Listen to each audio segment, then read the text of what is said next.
Assalamualaikum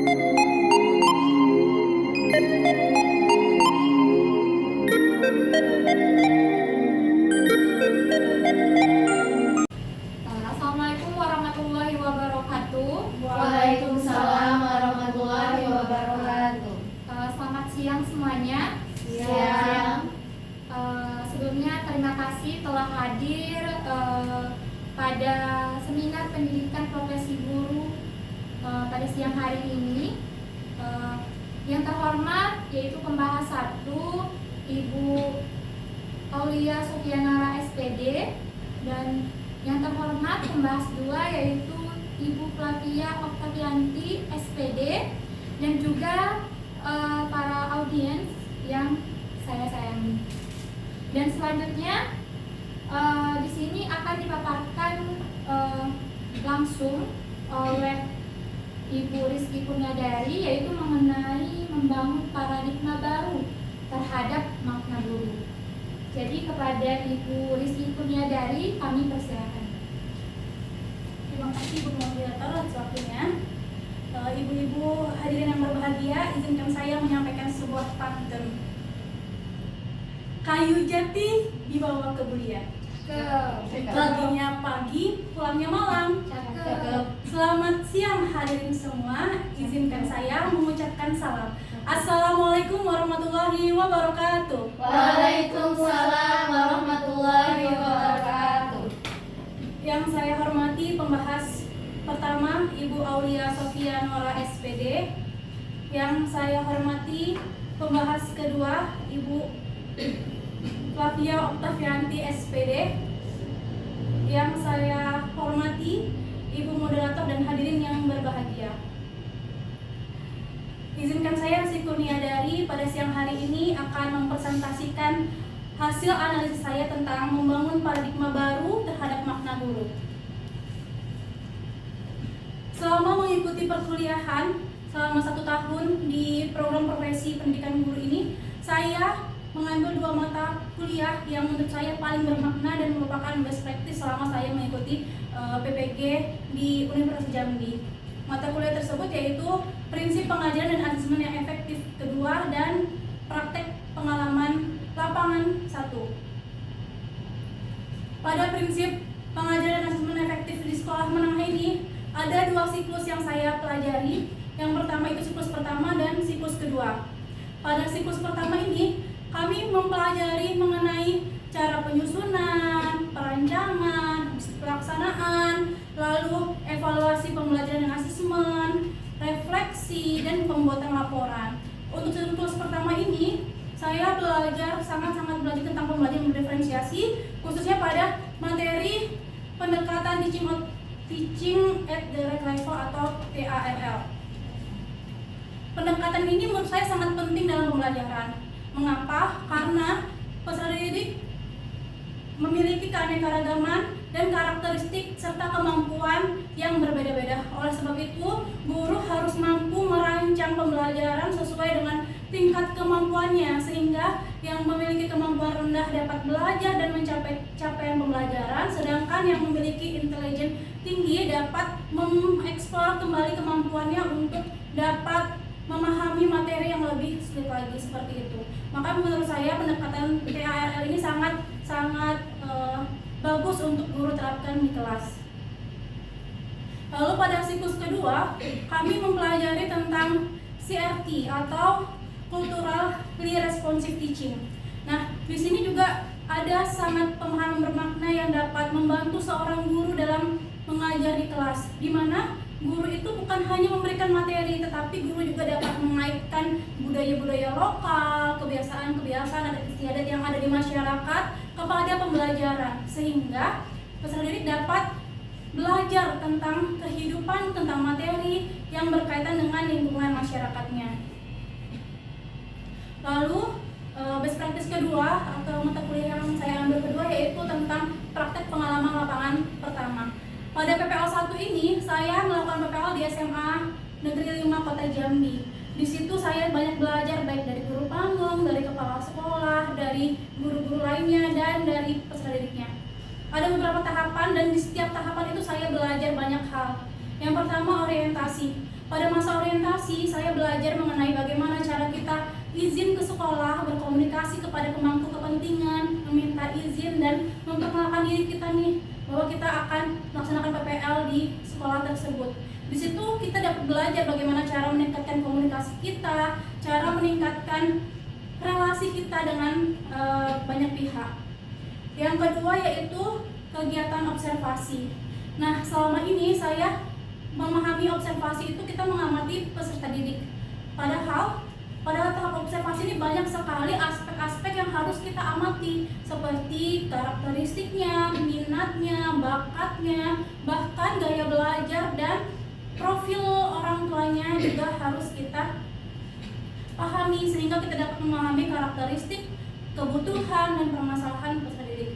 Penting sekali observasi ini sebelum kita merancang pembelajaran, karena saat kita mengobservasi, kita akan mendapatkan masalah apa yang terjadi di lingkungan peserta didik tersebut, sehingga nanti waktu merancang pembelajaran kita dapat membantu peserta didik dalam menyelesaikan masalahnya dan membangun minat, bakat, serta kemampuan peserta didik.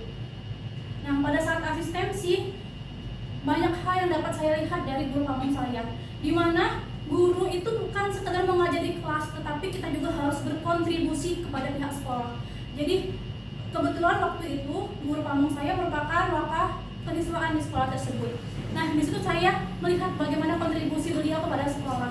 Nah, di situ saya juga belajar bahwa kita sebagai seorang guru nih bukan hanya mengajari siswa, tetapi kita juga harus berkontribusi untuk kemajuan sekolah kita nantinya. Lalu praktek pembelajaran.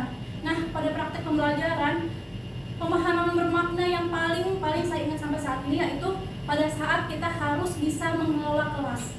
Seorang guru yang baik adalah seorang guru yang dapat mengelola kelas, yang dapat membuat lingkungan pembelajaran yang aman, nyaman, dan berpihak pada ekosistem pembelajaran. Artinya, kita harus membuat pembelajaran yang berpusat kepada peserta didik. Dari refleksi yang saya lakukan, ada desain inovasi yang saya buat yaitu tentang menciptakan pembelajaran berdiferensiasi yang menyenangkan, aman, nyaman, dan berpihak pada peserta didik dengan pendekatan teaching at the right level atau TARL. Nah, TARL ini sangat-sangat penting menurut saya karena kemampuan peserta didik itu berbeda-beda. Pada saat melakukan PPL 2 di SMP Adiaksa, saya mendapati peserta didik yang memiliki kemampuan rendah. Dalam artian dia ini merupakan peserta didik yang spesial karena dianggap spesial. Kenapa? Karena sebagai seorang guru kita harus membimbingnya, karena peserta didik itu memiliki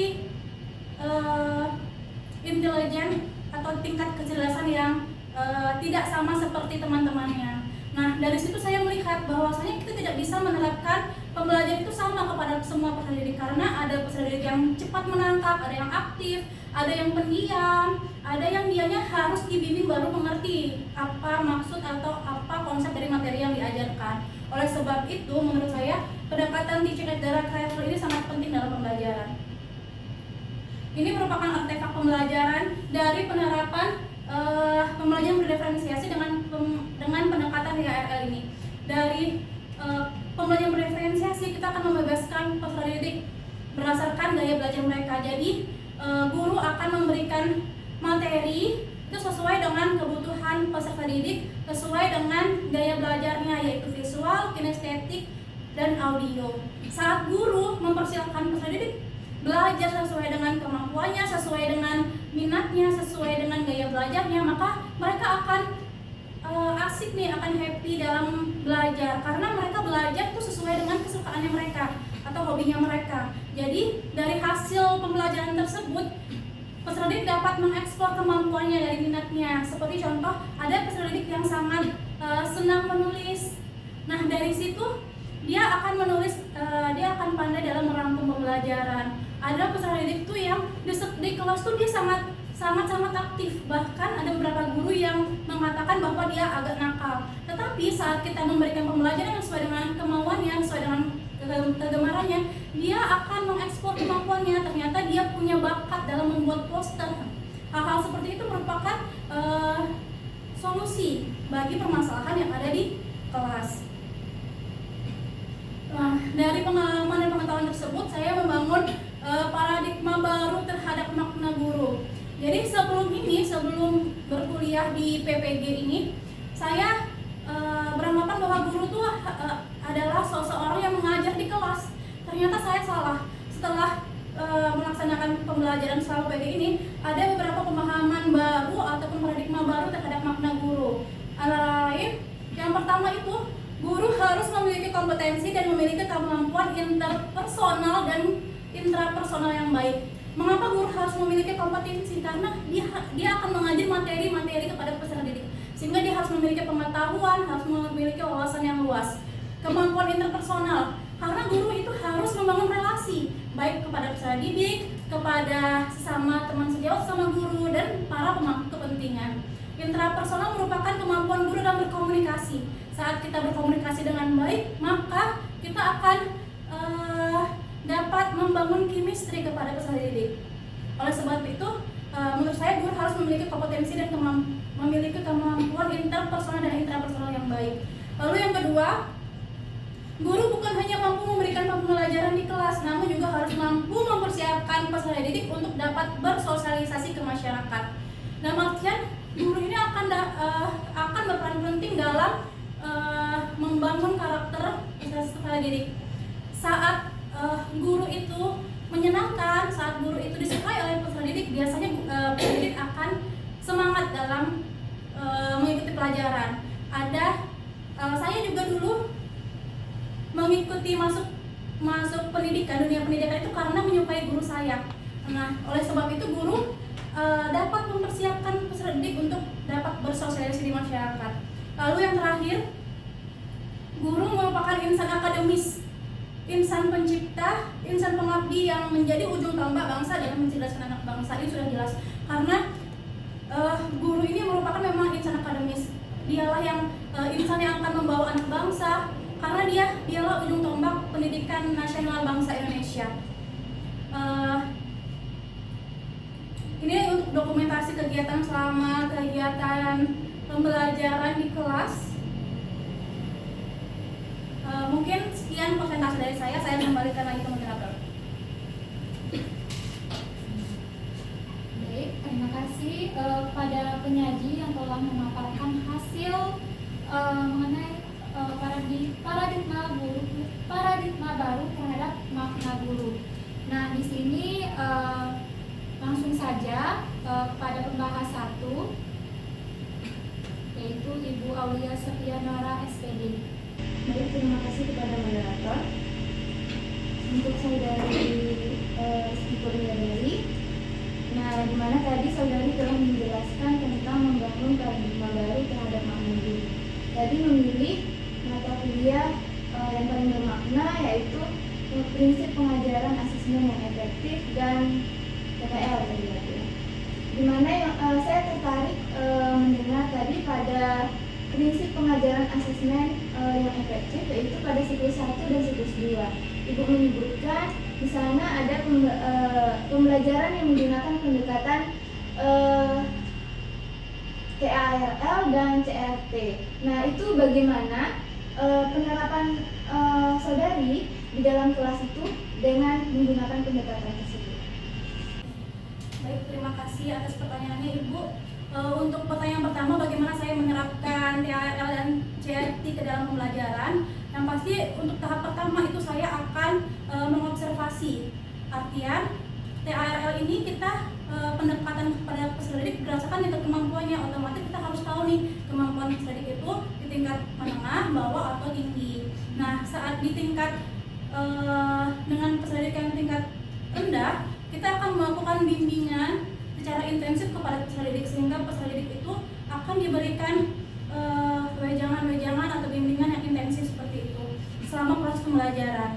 Sedangkan untuk kemampuan yang tingkat tinggi itu biasanya mereka akan cepat dalam mengerjakan tugas-tugas yang kita berikan, sehingga akan ada butuh pengayaan agar peserta didik itu dapat mengeksplor kembali kemampuannya. Kalau misalnya untuk kemampuan tinggi, kalau untuk pendekatan yang cultural responsive teaching itu kami melakukannya dengan yang pertama kami mengeksplorasi mengenai budaya-budaya yang ada di wilayah setempat, lalu mengaitkannya dengan materi yang sedang diajarkan. Contohnya pada materi ekosistem psikologi. Nah, itu kami mengaitkan dengan adanya kasus-kasus di lingkungan masyarakat seperti adanya harimau yang masuk ke perkampungan, lalu adanya gajah yang masuk ke perkampungan seperti itu.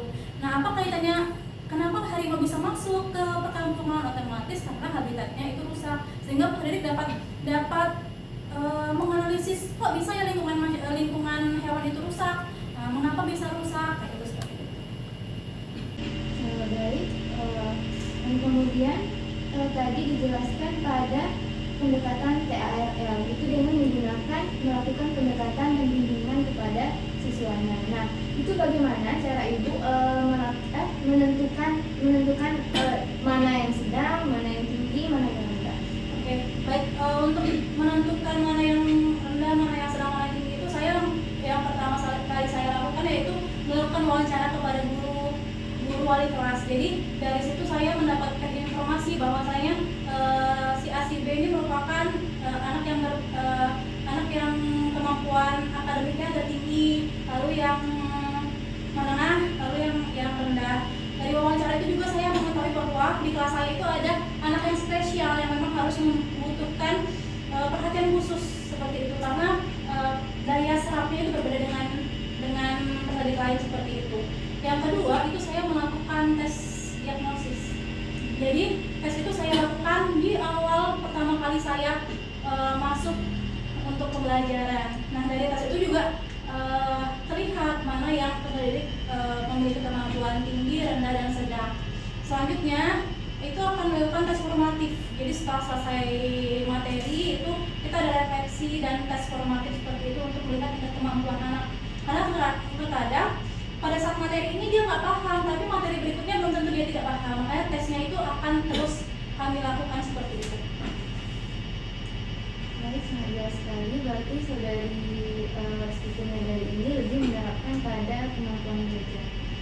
Nah, kemudian tadi saya juga mendengar tentang makna yang paling penting yang ibu ambil itu yaitu pengelolaan kelas. Nah, bagaimana penerapan yang saudari lakukan sehingga memperoleh pengelolaan kelas yang baik, yang nyaman, aman, yang berpihak kepada peserta didik. Bagaimana cara mengelola kelas yang baik? Yang pertama, saya harus memahami karakter dan keadaan kelas yang akan saya ajar. Jadi itu penting bagaimana kita nanti bersikap kepada peserta didik. Jadi sewaktu saya melakukan PPL di SMA 5 itu, di SMA 5 itu ada beragam kelas. Jadi ada kelas yang memang anaknya diam sekali, dalam artian dia memperhatikan guru itu menjelaskan, tetapi hanya diam. Nah, di sini berarti kita harus merancang pembelajaran yang dapat mengaktifkan peserta didik. Nah, selanjutnya untuk kelas yang ribut sekali, nah itu berarti guru harus dapat bersikap tegas dalam belajar. Dalam artian tidak kasar tetapi tegas. Jadi bagaimana guru itu membagi kelompok, membagi materi, membagi persoalan itu harus tegas dan harus dapat dekat dengan peserta seperti itu. Apakah ibu juga memiliki kendala dalam pengelolaan kelas tersebut? Salah satu kendala yang saya hadapi pasti saya ada, Bu. Jadi salah satu kendalanya yaitu apalagi untuk menghadapi peserta didik yang sangat aktif. Terkadang kelas itu tidak kondusif karena ada yang ribut lah, ada yang bercerita sendiri lah. Bahkan di tempat saya PPL itu cenderung peserta didik itu aktif dalam bermain game seperti itu. Nah, itu merupakan kendala apabila kita tidak mengelola kelas dengan baik. Selain itu, lingkungan kelasnya juga berpengaruh. Jadi di sekolah saya itu fasilitas sarana dan prasarana itu kurang, jadi hanya ada satu kipas angin. Nah, di situ kita harus dapat mengatasi permasalahan tersebut. Otomatis kan kelas akan panas dan gerah, dan peserta akan tidak fokus dalam pembelajaran. Itu merupakan salah satu kendala, apalagi kalau misalnya saya mengajar di jam siang seperti itu. Nah, solusinya memang saya terkadang membawa peserta didik ke lingkungan luar. Baik, sangat jelas sekali. Saya rasa cukup, saya kembalikan kepada Bapak. Terima kasih kepada pembahas 1. Dan selanjutnya kita lanjut kepada kedua yaitu Ibu Flavia Okarianti SPD. Baik, terima kasih kepada moderator atas kesempatannya. Ibu Rizky Kurniadari ya? Iya Bu, Udah makan? sudah belum? Tadi saya lihat di presentasi Anda itu ada TARL sama CRT. Nah, kalau taruh tadi kan udah banyak dijelasin ya sama petani pembahasan pertama. Yang saya tanyakan di CRT itu tadi kan dia berkaitan dengan budaya, zakat lokal seperti itu. Nah, apakah CRT ini hanya terpaku ke terkait dengan budaya atau bisa dengan kebiasaan sehari-hari kita? Bagaimana dengan mengaitkan materi yang kita ajar nantinya dengan pendekatan CRT yang digunakan? Seperti itu. Baik, terima kasih Ibu atas pertanyaannya. Jadi CRT itu tidak hanya mengenai adat istiadat kebudayaan, tapi juga kebiasaan-kebiasaan yang terjadi di masyarakat. Contohnya seperti adat istiadat kebudayaan atau kebiasaan yang sering ada di masyarakat itu, misalnya kebiasaan membuang sampah di danau atau di sungai. Jadi salah satu contohnya di Danau Sipin itu kan banyak sampah. Itu kita bisa mengaitkan dengan materi lingkungan seperti itu. Jadi selain dari budaya seperti kayak pantun, habis itu atau tradisional, itu kita juga dapat mengaitkannya dengan lingkungan sekitar seperti itu. Jadi tidak pembelajaran CRT ini tidak terfokus hanya dengan adat istiadat saja, tapi juga dengan kebiasaan-kebiasaan masyarakat yang ada di sekitar. Next, itu yang berarti bisa dikaitkan dengan lingkungan sekitarnya gitu ya. Tidak harus seperti adat-adat budaya pantun, slopo gitu ya. Untuk selanjutnya, Anda kan sudah menerapkan pembelajaran dengan Taro dan CRT ini pada PTS 2 ya? Ya. Nah, itu setelah Anda terapkan pendekatan tersebut, respon peserta didik itu seperti apa menurut Anda? Untuk responnya sangat baik Bu. Karena dilihat kenapa responnya cukup baik, karena adanya peningkatan keaktifan peserta didik yang pertama. Jadi dari proses yang sebelumnya tidak menerapkan apapun, cuma mengajar saja, dan kita terapkan ini, peserta didik lebih aktif dalam belajar. Lalu yang kedua, peserta didik jadi memiliki tingkat kritis yang lebih tinggi dengan lingkungan sekitarnya, karena kita sudah biasakan untuk mengaitkan materi yang kita ajarkan dengan keadaan lingkungan, sehingga dapat meningkatkan tingkat kreativitas dan analisis peserta didik. Hal ini juga terlihat dari hasil belajar peserta didik yang mengalami peningkatan dari pertemuan pertama sampai pertemuan selanjutnya, ada peningkatan seperti itu. Terus pada saat melakukan tadi pendekatan Taro, itu boleh dijelaskan nggak biar saya tergambar bagaimana Anda melakukan pembimbingan di kelompok yang rendah atau mulai berkembang atau sedang berkembang dan mana itu bagaimana apa saja yang diberikan di dalam pembimbingan tersebut? Baik, yang pertama itu LKPD-nya Ibu. Jadi dari LKPD yang dianya berkembang, sedang berkembang dan mahir, itu ada perbedaan LKPD yang saya berikan. Jadi dari tingkatan rendah, sedang dan tinggi itu kan ada LKPD yang perbedaan LKPD yang diberikan. Namun walaupun berbeda LKPD, tetapi tujuannya itu akan sama seperti itu. Jadi di tingkat rendah saya akan memberikan LKPD yang cukup rinci.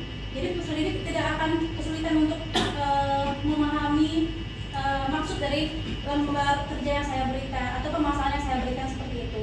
Nah, selain itu untuk yang tingkat rendah ini diberikan perlakuan khusus. Jadi memang sebelum mereka mengerjakan saya jelaskan terlebih dahulu secara rinci, secara detail.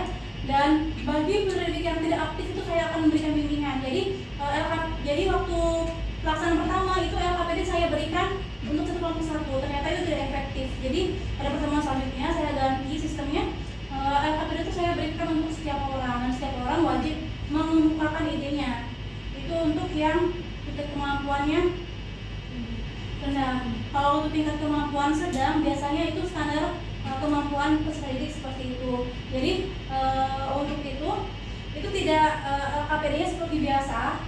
Namun untuk penjelasan biasanya saya berikan penjelasan, namun pembimbingan tidak seintens yang tingkat rendah. Jadi hanya dijelaskan dan mereka paham, lalu akan saya ke kelompok lain. Jadi mereka secara mandiri dapat berdiskusi seperti itu. Untuk kemampuan tinggi, untuk LKPD-nya biasanya tingkatan analisis soalnya itu lebih tinggi. Jadi di LKPD-nya memang ada analisisnya seperti itu. Jadi contoh waktu materi daur karbon sama daur air, itu saya hanya memberikan gambar-gambar lah, ada gambar pohon, ada gambar hewan, ada gambar manusia, ada gambar pabrik. Nah, itu apa yang akan terjadi kaitannya dengan semua makhluk hidup itu dengan lingkungannya. Dan ternyata mereka bisa mengaitkan, kemampuan tinggi ini mengaitkan dengan materi yang kita pelajari seperti itu.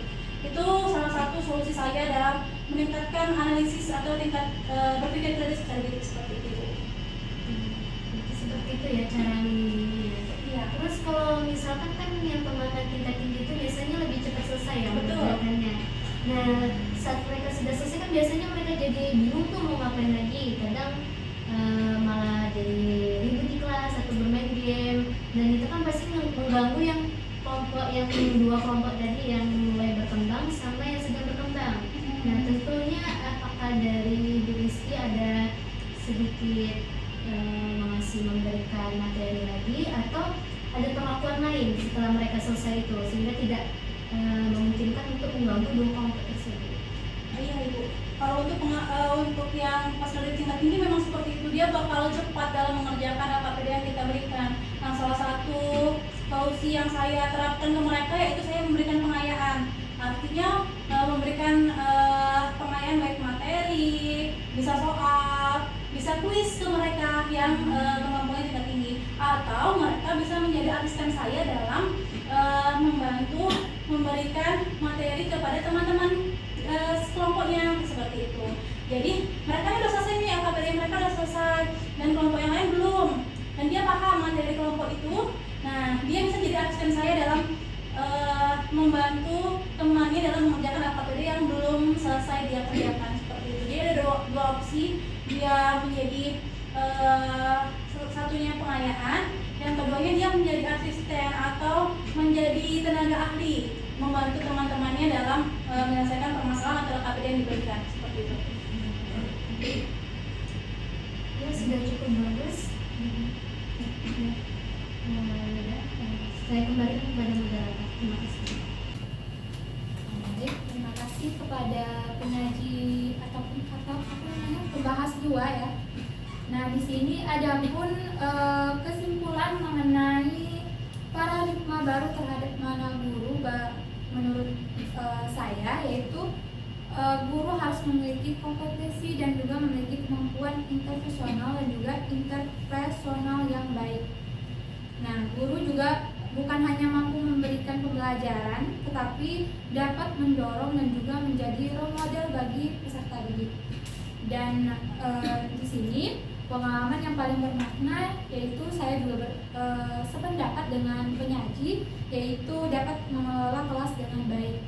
Nah, mungkin itu saja dari saya dan juga penyaji, dan saya tutup dengan wabillahi taufiq wal hidayah. Wassalamualaikum warahmatullahi wabarakatuh. Waalaikumsalam warahmatullahi wabarakatuh.